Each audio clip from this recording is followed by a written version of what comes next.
चर्चा तप पर चल रही है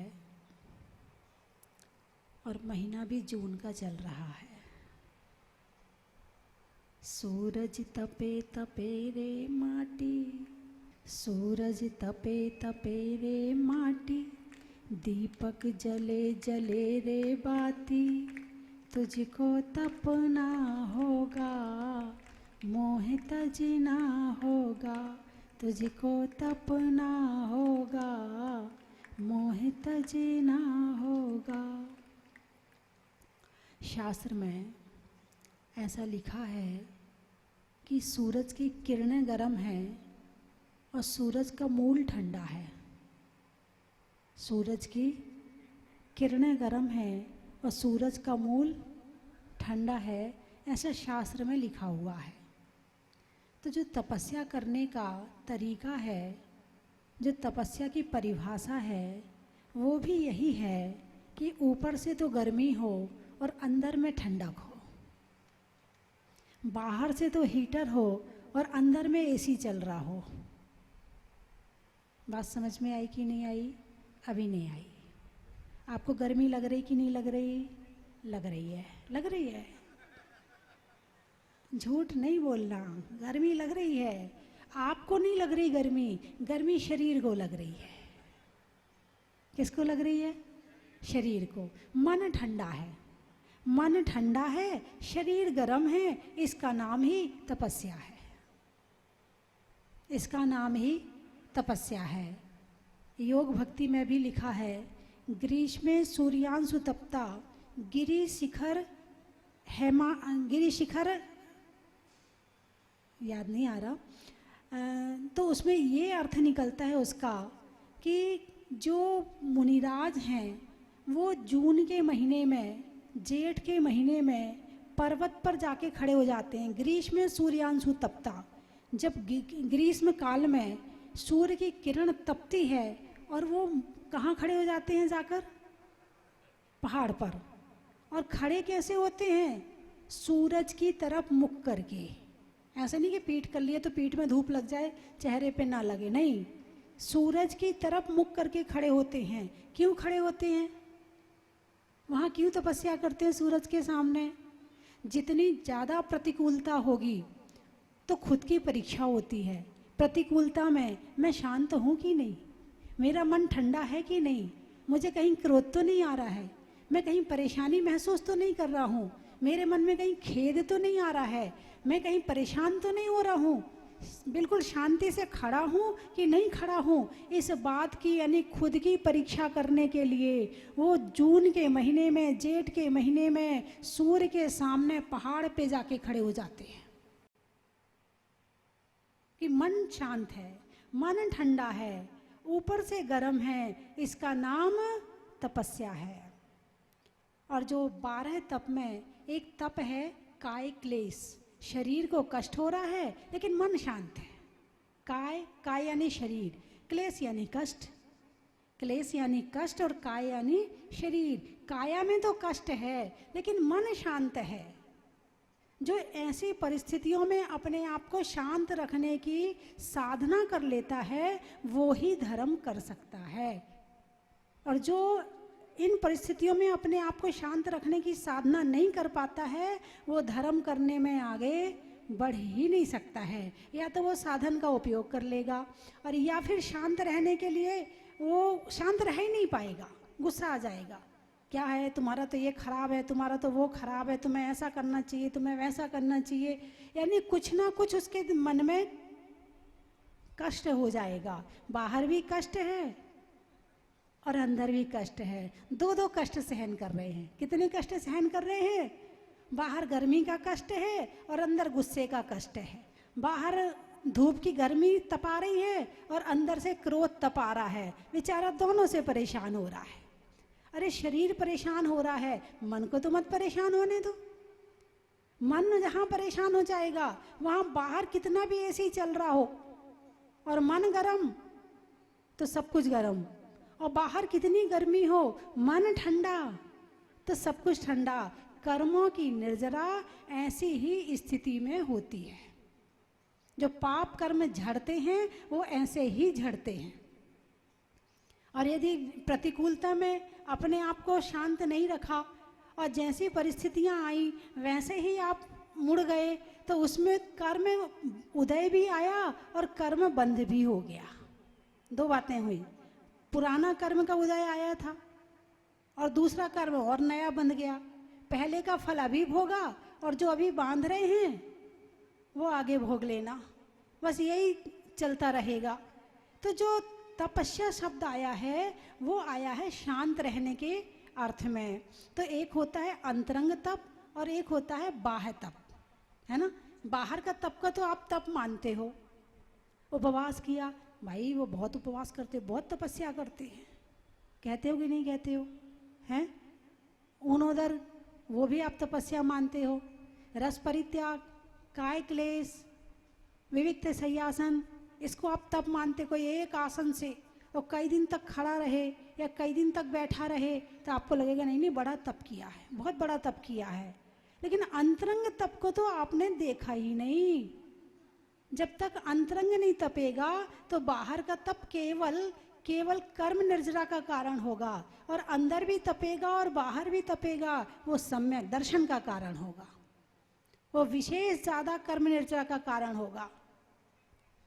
ऐसे अज्ञान तप तो अनेक बार किए। बहुत से सन्यासी होते हैं जो लकड़ी जला के बैठ जाते हैं गर्मी के दिनों में, लेकिन अज्ञान तप आत्मा को जानते नहीं, बस तपस्या कर रहे हैं। वो स्वर्ग तो जा सकते हैं, वो मोक्ष नहीं जा सकते हैं। मोक्ष जाने के लिए ज्ञान जरूरी है। ज्ञानी के छिन्माई त्रिगुप्ति ते सहज टरे जे, मन गुप्ती, वचन गुप्ती, काया गुप्ती।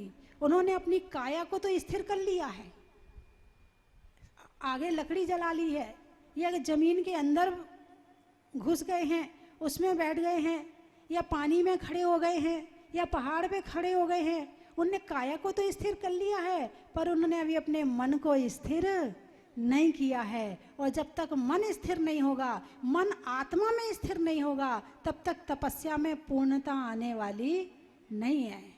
आप लोग उपवास करते हो, उपवास वाले दिन क्या करना चाहिए? मंदिर जाते हो, देख लेते टाइम मिल जाता है तो चले जाते हैं। उपवास किया है, घर वालों का तो काम करना ही है ना।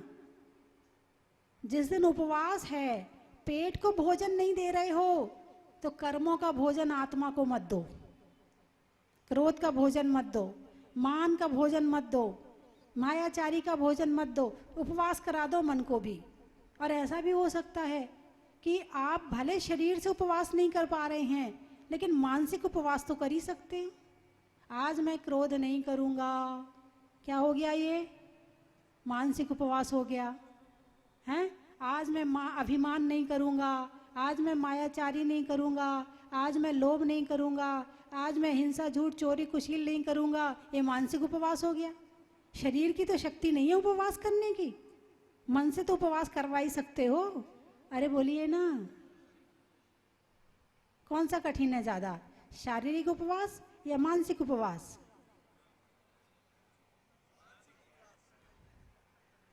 अच्छा, आज का उपवास कर लो, आज मैं गुस्सा नहीं करूँगा। कौन कौन कर सकता है आज का उपवास गुस्से का? आज गुस्से का उपवास है, अच्छे से उठाओ ना हाथ। क्या हुआ? नहीं हो पाएगा, नहीं हो पाएगा। अधिकारियों के लिए बड़ा मुश्किल है। जो घर में रहते हैं, जो व्यापारी हैं, वो तो फिर भी कर सकते हैं, लेकिन जो पोस्ट पे बैठे हैं, जो गद्दी पर बैठे हैं, जिन्हें अनुशासन में सबको रखना है, उन्हें डरा के रखने के लिए गुस्सा दिखाना ज़रूरी होता है। यही बात है ना, मैं समझ गई थी। आपका नाम क्या है? नरेंद्र जैन। आप जेडीए में हैं और कौन सी पोस्ट पर हैं? तहसीलदार है। एक बार जोरदार ताली बजा के स्वागत करें। इसलिए इन्होंने कहा नहीं माता जी नहीं हो पाएगा, क्योंकि इनकी पोस्ट ऐसी है, पोस्ट ही गुस्सा करने की है। आज तो रविवार है तो छुट्टी होगी, फिर तो हो सकता है। अच्छा, फोन का उपवास नहीं है? अच्छा, फोन का उपवास नहीं है, फोन पे तो करना ही पड़ेगा। फोन की छोड़ करके बाकी का त्याग कर देना, ठीक है? फिर तो हो जाएगा, ठीक है। और आप लोग तो फोन पे भी नहीं करना, आपका तो फोन में भी गुस्सा करने का त्याग है। और ऐसा भी हो सकता है कि भाई जैसे भोजन फिर खाया फिर खाया फिर खाया, ऐसे ही फोन फिर सुना फिर सुना फिर सुना, उसके बाद फिर चलाया फिर चलाया फिर चलाया, है ना। तो मोबाइल का भी उपवास हो सकता है सप्ताह में एक दिन का, कि एक दिन मोबाइल का त्याग। अपने सारे रिश्तेदारों को बता दो, अपने सबको बता दो, कुछ दिनों में सबको पता चल जाएगा भाई इतवार को ये मोबाइल नहीं उठाते हैं, या सोमवार को ये मोबाइल नहीं उठाते हैं, या अष्टमी चतुर्दशी को इनके मोबाइल का त्याग होता। ऐसा हो सकता है कि नहीं हो सकता है? इसके लिए मना कर दिया ये नहीं हो सकता है। चलो आपने इतना कहा उतना तो मान लिया कि आज गुस्सा नहीं करेंगे, मगर इससे ज़्यादा नहीं हो सकता है। अंतरंग तप कठिन तो है, लेकिन इसके बिना भी समाधान नहीं है, कठिन तो है। और उसी के लिए अंतरंग तप करने के लिए प्रायश्चित, गलती हो गई चलो कोई बात नहीं है, प्रायश्चित लो, ताकि दोबारा याद रहे कि जो गलती मैंने एक बार करी है वो मुझे दोबारा नहीं करनी है, इसलिए प्रायश्चित लो। तो पहले तप का नाम है अंतरंग तप में प्रायश्चित।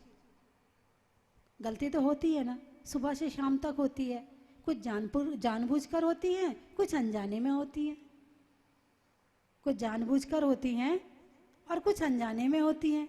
जानबूझकर करते हैं, देख लेंगे जो होगा तो कर ले, जो करना है सो कर लो, देख लेंगे, निपट लेंगे हम, हैं। सामने वाले पे खूब क्रोध किया, जो होगा सो देख लेंगे। घर वालों पे क्रोध किया, क्या कर लेंगे, हमारा कहाँ भागेगी इधर से, घर में ही तो रहना है, कहाँ जाएगी, कर लो क्रोध जितना करना है, सुना दो जितना सुनाना है। गलती करी कि नहीं करी? अरे बोलिए ना, जानबूझ के करी, जानबूझ के करी। कुछ गलती अनजाने में होती है, जैसे दिवाली आती है, दिवाली में पटाखा चलाते हो, आप पटाखा चलाते तो खुद की खुशी के लिए हो, लेकिन किस किस को उस पटाखे से कष्ट हो रहा है, कभी ध्यान गया आपका? जितने ये पेड़ों पे पक्षी बैठे होते हैं, सब भय के मारे कांपने लगते उस आवाज़ से। जितनी ये गाय वगैरह होती है, और एक और यहाँ प्रचलन बताया मुझे कि यहाँ पर जो है गाय की पूंछ में कोई वो आता है, बैल की पूंछ में पटाखे बांध देते हैं और फिर उसको जला देते हैं, फिर वो यहाँ वहाँ उचटता है, भागता फिरता है वो बैल। बताइए कौन सी खुशी का तरीका है? जानबूझकर आपने उसको कष्ट दिया है। नहीं होता है, होता है, मैंने सुना है, मुझे बताया है, गांव में होता है। हाँ ऐसी पूजा होती है उनकी, कुछ होते हैं करने वाले, कुछ होते हैं करते होंगे। ये पूजा का ये पूजा के नाम पर किया जाता है, मतलब पूजा के नाम पे सता रहे हैं सामने वाले को, सामने वाले जीव को सताया जा रहा है पूजा के नाम पर। ये पूजा नहीं है, ये सता रहे हैं वो जीव को। और भी कई तरह की हैं गलतियाँ। अब जैसे मैं ही हूँ, कोई आया, उसने मुझे देखा, मेरी नज़र पड़ गई, आशीर्वाद दे दिया, किसी पर नज़र नहीं पड़ पाई, माता जी ने तो मुझे देखा ही नहीं। बहुत बार होता है, माता जी ने तो मुझे आशीर्वाद दिया ही नहीं। कुछ जाने में होता है, कुछ अनजाने में होता है। तो सबसे अच्छे भगवान है, देखो ही मत किसी की तरफ, नाराज होने का मामला ही खत्म। इसी का नाम वीतरागता है। अपने अंदर बैठ जाओ, किसी की तरफ देखने की जरूरत नहीं है। एक की तरफ देखोगे, एक की तरफ नहीं देखोगे, हो जाएगा मामला गड़बड़। तो हालांकि अभी इतने वीतरागी नहीं बन सकते हैं, पंचम काल है, अभी आशीर्वाद भी देना पड़ेगा, आहार लेने भी जाना पड़ेगा, हैं, आप पर करुणा करके विधान भी करवाना पड़ेगा, आपको रास्ता भी बताना पड़ेगा। यदि हम रास्ता नहीं बताएंगे तो आपको मोक्ष का रास्ता कहाँ से मिलेगा? हमारे गुरु ने यदि हमें रास्ता नहीं बताया होता तो हम यहाँ कैसे होते?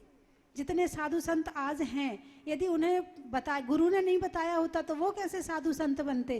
तो इसीलिए प्रेरणा, श्रावक बनने की प्रेरणा, पूजा की प्रेरणा, भक्ति की प्रेरणा, विधान की प्रेरणा है, अच्छे कामों की प्रेरणा, त्याग की प्रेरणा। तो इन सब प्रेरणा के लिए ये सब करना भी जरूरी है। इसमें भी वीतरागता नहीं है, भले इसमें राग है लेकिन ये शुभ राग है।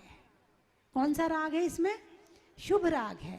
ये शुभ राग दूसरों को मोक्ष के मार्ग पर लगाता है।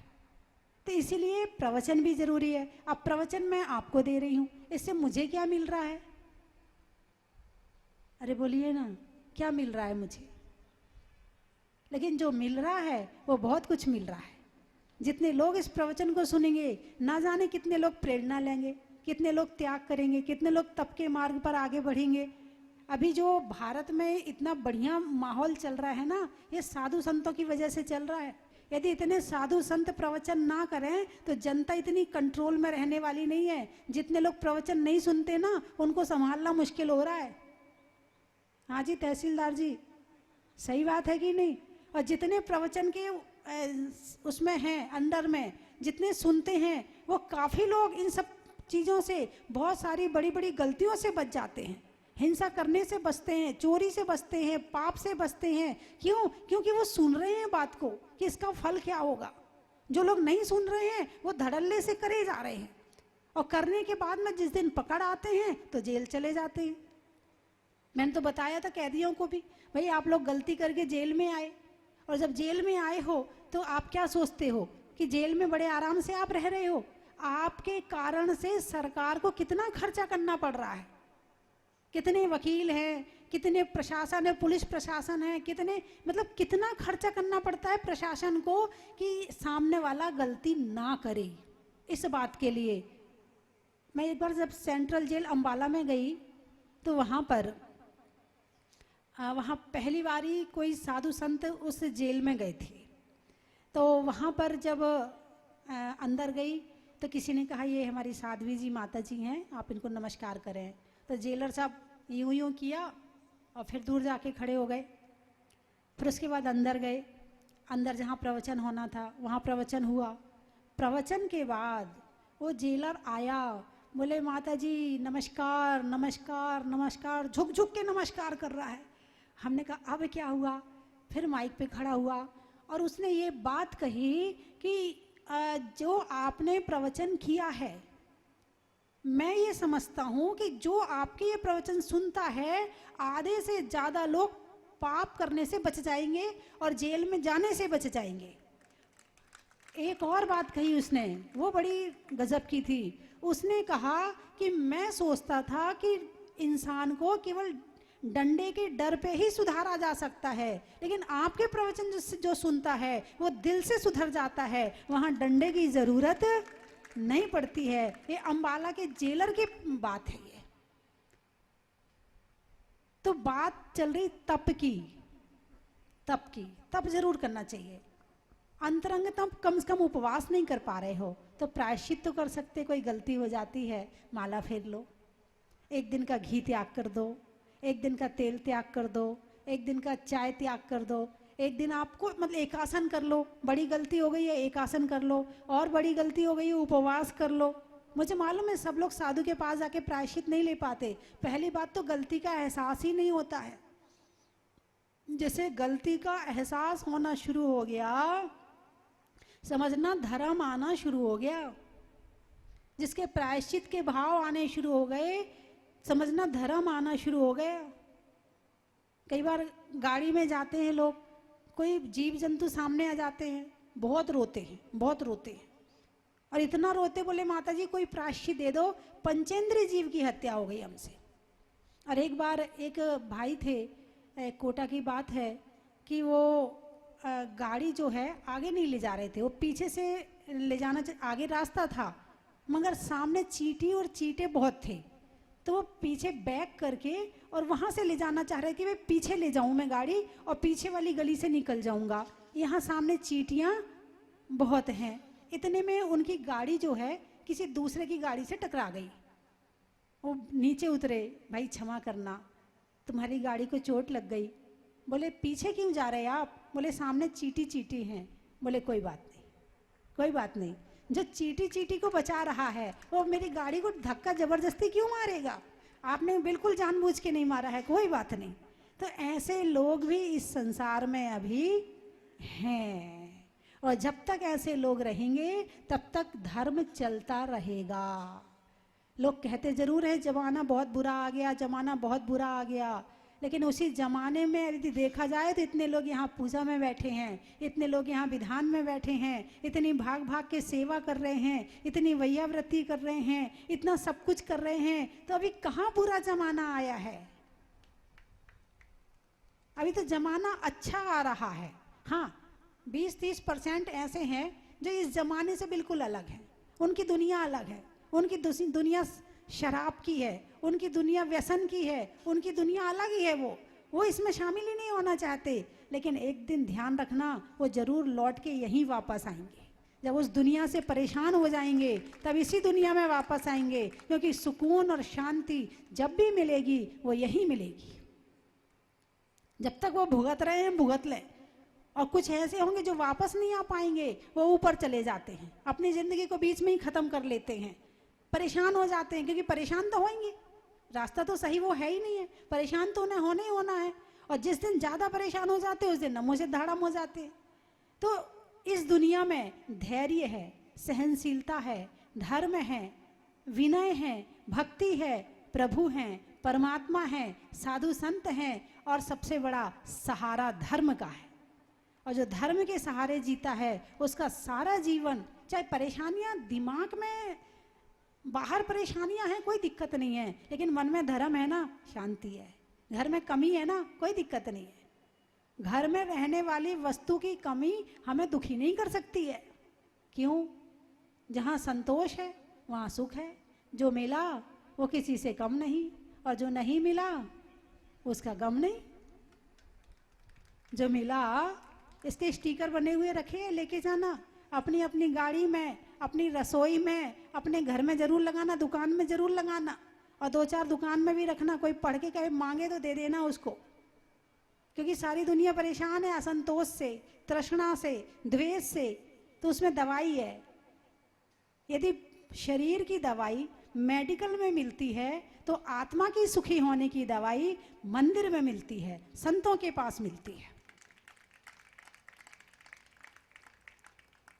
बस जहाँ दृष्टि है वहाँ पीठी तो करनी है, जहाँ देख रहे हैं नजर ही तो हटानी है। सुख आ गया, चीज नहीं है ना, कोई बात नहीं है, कोई बात नहीं है। जो है, जो प्राप्त है वो पर्याप्त है, जो प्राप्त है वो पर्याप्त है। अच्छे काम के लिए मेहनत करते जाओ, अच्छे काम के लिए पुरुषार्थ करते जाओ, फल तुम्हारे हाथ में नहीं है। लेकिन बस फल चाहिए, मेहनत करें ना करें, मेहनत होती नहीं है, फल चाहिए। इतना सा एक माला फेरेंगे, माता जी काम तो हुआ नहीं, आपने जाप करने दी थी, काम तो हुआ नहीं। भाई आपने जाप कैसे करी थी? जिस समय आपने जाप की थी उस समय मन आपका जाप में था कि नहीं था? नहीं, वो तो नहीं था। तो करंट तो लगाया ही नहीं आपने, लाइट कहाँ से जलेगी? एक बार एक मुनिराज का आहार हुआ एक सेठ जी के घर में। अब सेठ जी के घर में वो मुनिराज जो थे रिद्धिधारी थे, देव आए, देवों ने आके पंचाश्चर्य किया, रत्न वृष्टि करी उनके आंगन में। एक बुढ़िया आहार देख रही थी, अच्छा इनको आहार करवाने से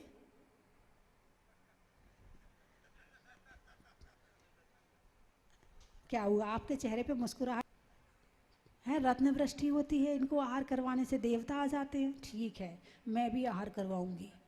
अब उस बुढ़िया ने चौंका लगाया, वहाँ सेठ जी ने खीर दी थी तो बुढ़िया ने भी खीर बनाई, मुनिराज को पड़गाया, अंदर ले गई और एक ग्रास हाथ में रखा और ऊपर देख रही देवता आए कि नहीं आए। और वो खीर इतनी गर्म थी, इतनी गर्म थी कि मुनिराज की अंजलि छूट गई और वो अंतराय करके बैठ गए। इंसान भक्ति नहीं करता है, इंसान भाव से धर्म नहीं करता है, फल चाहता है। भगवान ने ऐसा नहीं किया, भगवान ने ऐसा नहीं किया, भगवान ने ऐसा नहीं किया। सबसे बुरा कौन है? हाँ, ठेका लिया भगवान ने तुम्हारा, तुमने भगवान के लिए क्या किया? तुम तो कुछ करना ना चाहो और भगवान को फिर दोष दो। भगवान करने वाला है ही नहीं है। तुम्हें जो कुछ मिला है तुम्हारे कर्मों से मिला है। तुम आज जहाँ हो अपने कर्मों से हो, अच्छे हो तो अपने कर्मों से हो और बुरे हो तो अपने कर्मों से हो।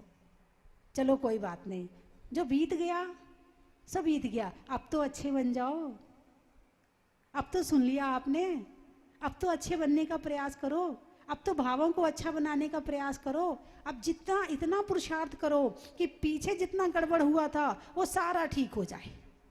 ऐसा हो सकता कि नहीं हो सकता? वर्तमान का प्रभाव भूत पर भी पड़ता है और भविष्य पर भी पड़ता है। पड़ता कि नहीं पड़ता? कैसे बताओ, बताओ कैसे पड़ता, अब बताओ। हाँ तो बोल दिया, बताओ कैसे पड़ता है। चलो भविष्य पे पड़ता है ये तो मान लेती हूं, भूत पे कैसे पड़ता है?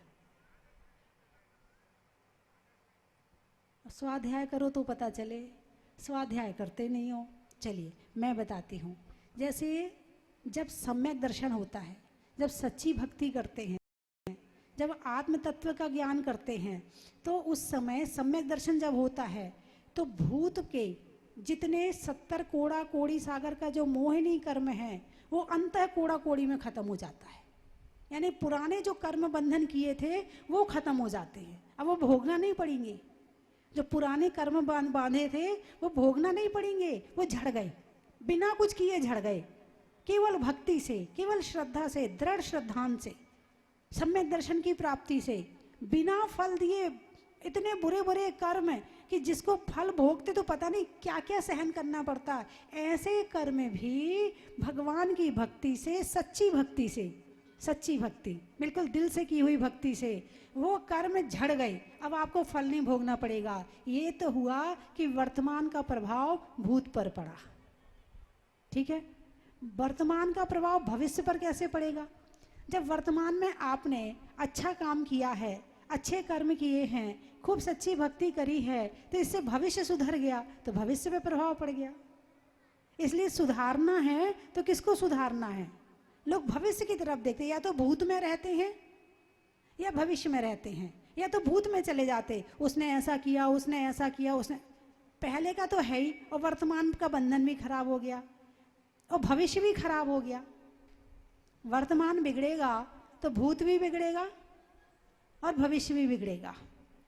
वर्तमान सुधारोगे तो भूत भी सुधरेगा और भविष्य भी सुधरेगा।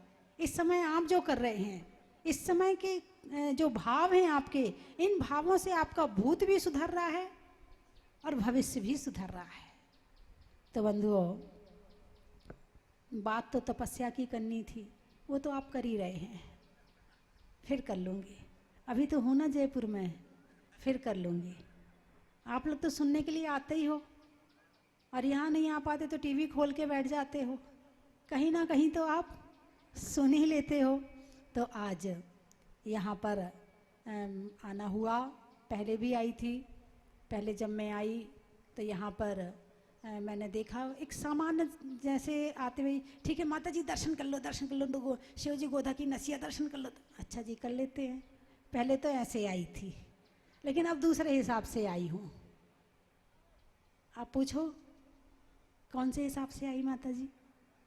अरे पूछिए ना, अब हिसाब दूसरा हो गया है।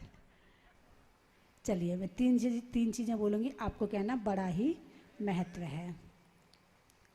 चलने में पात का, मित्रों में साथ का, तीर्थंकरों में मुनि सुब्रत नाथ का बड़ा ही महत्व है। खेत में खाद का, रेल में पात का, और शिव जी गोधा की नसिया के पार्श्वनाथ का बड़ा ही महत्व है। कर्म के हरने का, त्याग के वरने का, और यहाँ पर अच्छे अच्छे काम करने का बड़ा ही महत्व है।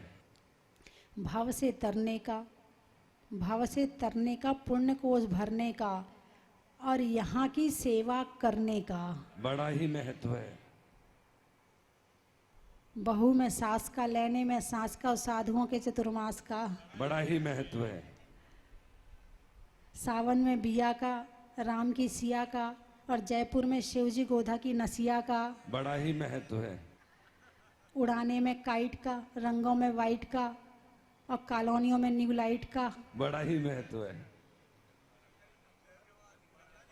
चंपाराम पांड्या का मंदिर, पानी में समंदर का, आत्मा में अंदर का, और चंपाराम पांड्या के मंदिर का, बड़ा ही महत्व है।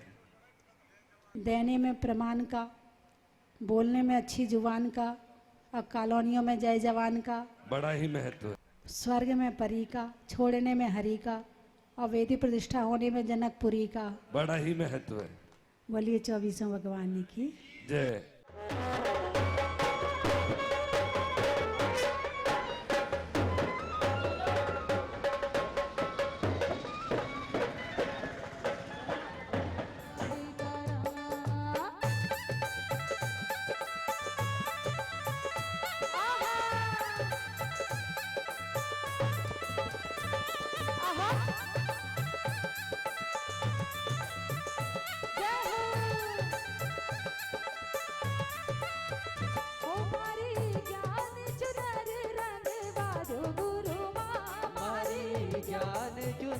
और मेरे को और पूरे परिवार को सबको बहुत अच्छा लगा, मंदिर भी अच्छा लगा और मन को शांति भी मिली।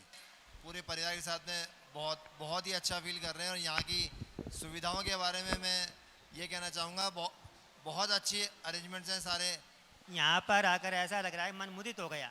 आज के इस समारोह में, धार्मिक समारोह में, मंगल परिवार की ओर से मैं सभी का उत्सुक नयन, पुलकित मन, हर्षित हृदय से स्वागत, अभिनंदन, शत शत नमन और कोटि कोटि प्रणाम करती हूँ। इस जहाजपुर मंदिर में मेरी माता जी मुझे पहली बार लाई थी। यहाँ एक विधान का आयोजन हो रहा था।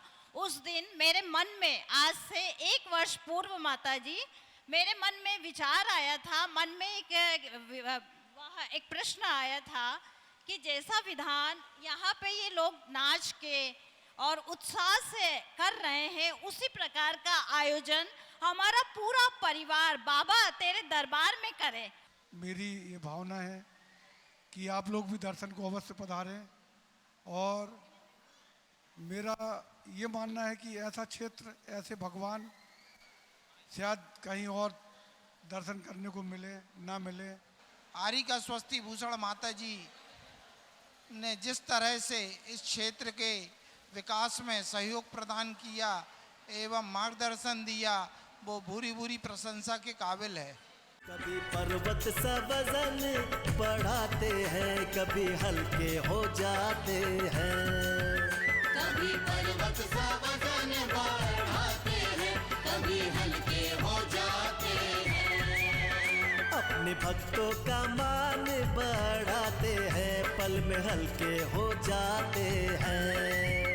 अपने भक्तों का मान बढ़ाते हैं, पल में हल्के हो जाते हैं। जन की थाल को सजाओ रे आज, रत्नों की थाल को भर लाओ रे आज। आओ आओ करे रे गुणगान आरती भगवन की। आओ आओ करे रे गुणगान आरती भगवन की। आओ आओ करे रे गुणगान आरती भगवन की।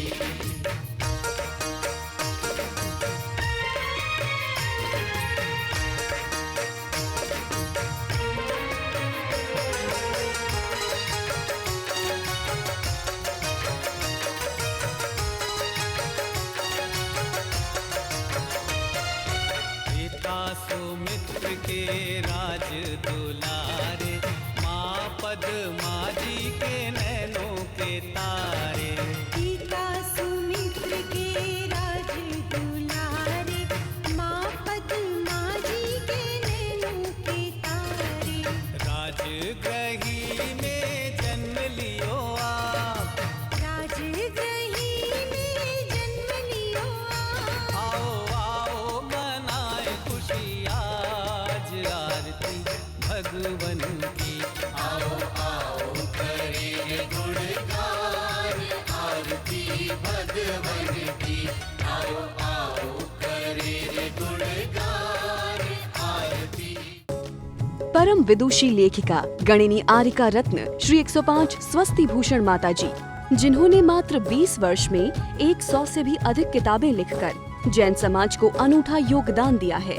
बड़े बड़े विधान जैसे कल्पद्रुम महामंडल विधान, सिद्ध चक्र महामंडल विधान, इंद्रध्वज महामंडल विधान एवं विशेष जिनपद, पूजांजलि आदि महत्वपूर्ण साहित्य बहुत ही सरल व सुबोध शैली में लिखे हैं, जिसमें गद्य एवं पद्य साहित्य भी समाहित है। इन महान साहित्यों को पढ़कर आप भी अपने ज्ञान का विकास कर सकते हैं। साहित्य प्राप्त करने हेतु आज ही संपर्क करें। संपर्क सूत्र 7906062500 98683 45768।